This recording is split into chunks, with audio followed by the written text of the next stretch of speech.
કચ્છના તત્કાલીન એસપી કુલદીપ શર્માને સજા વર્ષે 1984માં નોંધાયેલા કેસમાં ભુજ કોર્ટનો આજે ચુકાદો આવ્યો છે। કુલદીપ શર્મા ગિરીશ વસાવડાને 3 મહિનાની સજા ફટકારવામાં આવી છે। સામાજિક કાર્યકરને માર મારવાના કેસમાં સજા થઈ છે। 41 વર્ષની લાંબી લડત બાદ ભુજ કોર્ટે ચુકાદો આપ્યો છે। ફરિયાદી ઇબ્રાહિમ શેઠનું થઈ ચૂક્યું છે મોત। ઇબલા શેઠના પરિવારજનોએ ચુકાદાને આવકાર્યો છે કારણ કે 41 વર્ષ બાદ હવે તેને ન્યાય મળ્યો છે।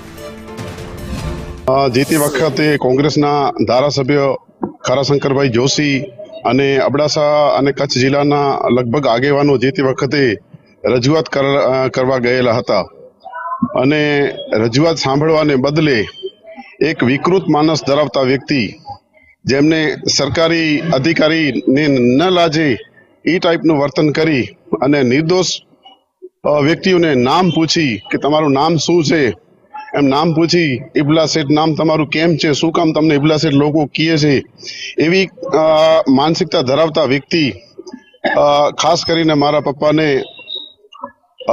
એક રૂમમાં ગોંધી રાખ્યો અને જે તે વખતે વગર ગુનાએ કોઈ કારણ વગર નિર્દોષ વ્યક્તિને જે રીતે માર માર્યો એની સજા આજે એને મળી છે।